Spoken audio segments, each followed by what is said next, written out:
If you can work smart by getting the GCF, I'd rather put in this time and get the GCF, simplify it one time, multiply my fractions, and move on, instead of keep reducing or simplifying this fraction 50 times, okay? So that was an easy starter. Let's look at 28 divided by 76, or 28 out of, because remember, a fraction is a part of a whole. 76 is our whole, 28 is our part. We want to break this down.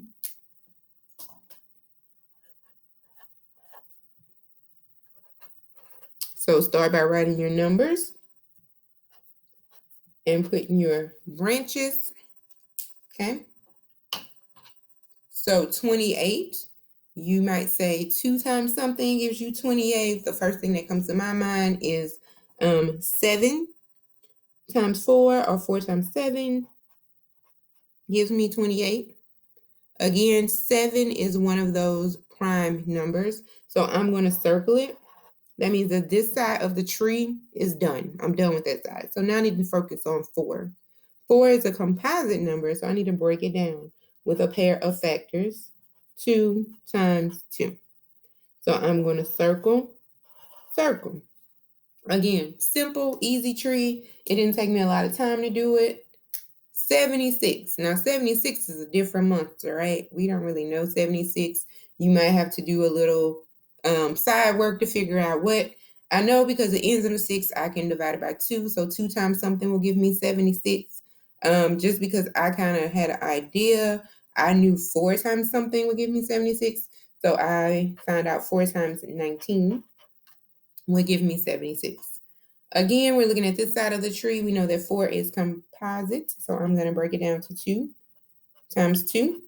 Circle my 2's because I know those are prime. And then 19. I can't think of anything that I can multiply times 19 besides 1 to get 19. So I'm pretty sure that 19 is prime. So I'm going to circle it. So these are the factor trees, okay? These are the trees. And what we're trying to find out is what's the prime factorization. So the prime factorization is when I write these numbers in the circles. That's the prime factorization. 2 times 2 times 7. If I multiply these numbers back together, they're going to give me 28. 7 times 2 will give me 14. 14 times 2 will give me 28. Or 2 times 2 is 4, and 4 times 7 is 28. So that's how you know that you're right, and you need to make sure all these numbers are prime, because it's called prime factorization. This is the prime factorization of 28. 2 times 2 times 7. Okay, the prime factorization of 76 is 2 times 2 times 19. Now, as stated last time, you're looking at these two lines, the prime factorization of 28 and the prime factorization of 76, and you're trying to see what do they have in both lines. What do they share? So I see, first of all, that they both have one group of 2, 2 groups of 2. They have 2 groups of 2 in common. That is the first thing that stood out. So for every group, they get a representative of 2. So this group gets a 2 and this group gets a representative of 2. We use these representatives to find the GCF. So if I multiply 2 times 2, I'm going to get 4. So 4 is the greatest common factor of 28 and 76. That is what would give me, that is the GCF. So again, let's go back to the top. We would divide the numerator by 4 and the denominator by 4. So what would this fraction be in simplest form? We know 4 goes into 28 7 times. 4 goes into 76 19 times. So this would be our simplest form, 7 19ths. Okay? Something I forgot to say, and I wrote it up here just so I would remember, is each number has its own unique prime factorization. Like you have your own fingerprints and nobody's fingerprints look like yours. Every number has its own unique prime factorization. 28 will not have the same prime factorization as 76 or 27 or 21. They're all going to look unique. They are all unique for that number. So please remember that they are all unique. Of course, they're all going to have like 2s and 3s and prime numbers in them. They may look similar Some of them will be really close, but they're all unique. What also I want to tell you, what I would like to tell you, yes. Also, what I would like to tell you is, besides not using one in the number, you can use any pair of factors and you'll get the same prime factorization because it's unique to that number. So when I get to another number, I'll show you. Like down here we have 30. So you might want to use 3 and 10, or I might want to use 5 and 6. Somebody might want to use 2 and 15. You can use that pair of factors. If all three of you did a different pair of factors, you would get the same prime factorization in the end because it's unique to that number. So all you need is one pair of factors, two numbers that can multiply to get that product, and you're going to get the prime factorization as long as you know it's all prime numbers. 4 is not prime. I see kids circle that a lot. It's not prime, y'all. Break it down. All right, let's jump into 24 and 42. Write them out. Draw my branches. I'm gonna zoom in for you guys. All right, so 24, you could use 2 and 12, 4 and 6, 3 and 8. Any pair would get you, the same prime factorization. Also, this is just later, you'll get this. If I use 2 and 12, my tree is going to be longer. If I use 8 and 3, my tree is going to be shorter. So the bigger pair, or the farther down the line I go, I'll have a shorter tree compared to if I use the first one 2 times something, I'll have a longer tree. And especially if I keep breaking down by 2, if I go 2 and 12 and then 2 and 6, and then I go 2 and 3, that makes a longer tree than if I do 8 and 3. So if you kind of know what I'm saying, you can visualize it. But I'm going to do 4 and 6 just to be in the middle. So I'm going to do 4 times 6, which is 24. We already know that 6 and 4 are both composite, so we have to break them down. So 4 is 2 times 2, prime circle, prime circle. 6, break it down, 3 times 2, prime circle, prime circle. So I'm done with 24. The prime factorization of 24 is 2 times 2 times 2 times 3. Center dot means multiplication. So you guys are definitely going to see that when we move into algebra. Center dot is multiplication. So 2 times 2 times 2 times 3. Remember to put them in order from smallest to largest, least to greatest. 42. When we think of 42, we think of 6 times 7, right? We know that 7 is prime, so I'm going to circle this side of the tree and be done with it. 6 we know is 2 times 3, which both of these are prime numbers. So we're done with 42. The prime factorization is 2 times 3 times 7. We put them in order from smallest to largest. So again, between these two lines, we're looking for what they have in both lines. What do they have in both lines? So in both lines, I see 2, but I also see 3 in both lines. And these things do not have to be stacked on top of each other. If one is over here and one is over there and they're in both lines, it counts, okay? So see how that 3 is over there? They don't have to be right on top of each other. If it's in both lines, it counts, okay? So here we get a representative of 2, and here we get a representative of 3, and we multiply these together to get the GCF, and 2 times 3 is 6. So the GCF would be 6. And we go back up to the top. If we divide the numerator by 6 and the denominator by 6, we get a reduced fraction of 4 sevenths. Okay? 4 sevenths. That is our reduced fraction. So I set up 2 problems, and I want you to practice. The first one is 30 70 seconds or 72, I don't know. 30 out of 72, we'll say it like that. 30 out of 72, write that down, break it down into prime factorization, compare what they share, and then if they have more than one thing, multiply them together, okay? And that's your GCF, and then go back and simplify the fraction. That's the whole point of this. We're simplifying fractions. The prime factorization part is just fun, right? We'll use it later. You can also use prime factorization to find least common multiple. So it's good to simplify fractions, find GCF, find least common multiple, which we'll need in a second. And the second fraction I want you guys to simplify is 25 out of 60, or 25/60ths, okay? So you're going to pause. Hey, pause right here. It's probably going to take you a little bit of a while to break these down. Go ahead and break these down, get the prime factorization, simplify the fractions, and come back and see how you did. Thanks for coming back. I hope that it was easy peasy lemon squeezy, right? So I went ahead and took the liberty of doing the work for you guys to just save a bit of time. So we broke down 30. I did 3 and 10. You could have used whatever you wanted. I end up with a prime factorization of 2 times 3 times 5. For 72, I did 8 times 9. I end up with a prime factorization of 2 times 2 times 2 times 3 times 3. So what do they have in common? They have one group of 2 in common, and I see they have one group of 3. So that means that they get a 2 as a representative and a 3 as a representative. We multiply these together to get 6. That's the GCF. Okay? So then I can go back here and divide by 6 and end up with a simplified fraction of 5.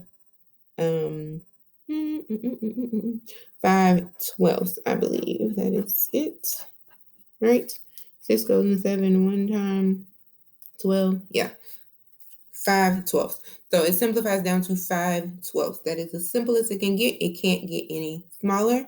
I'll let this stay on the screen for a few more seconds in case you need to check your work against mine.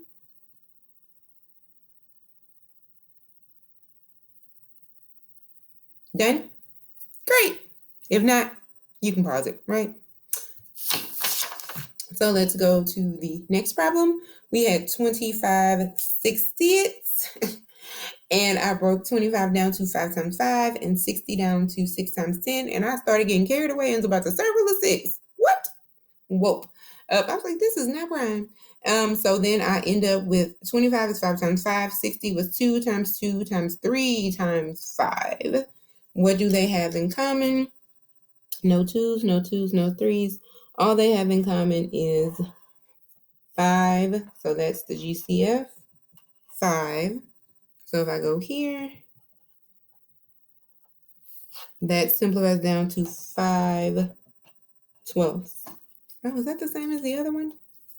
That's the same as the other one, right? Yeah, that's kind of weird. Okay, that was not planned. Not at all. I wanted to just show you that sometimes you might end up with something really weird, and I'm trying to think of a number that might give me something weird.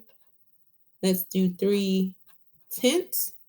So if I had 3/10 and I did 3 over here, we circle it, and 10 over here, I would get 2 times 5. 3 is 3. 10 is 2 times 5. What do they have in common? Absolutely nothing. So if you don't see anything in common, that means that the GCF is 1. And if I divide 3 by 1, I get 3, and 10 by 10. So that means that this fraction is already in simplest form. So if you go through this process and you're like, they don't have anything in common, that is possible. It's possible that it's already in its simplest form, like 3/10, okay? So I hope this helps, and you guys will have some time to practice. So make sure that you watch this video or rewatch this video or pause this video or watch it 50 times if you need to get it down. And good luck with what you're working on today.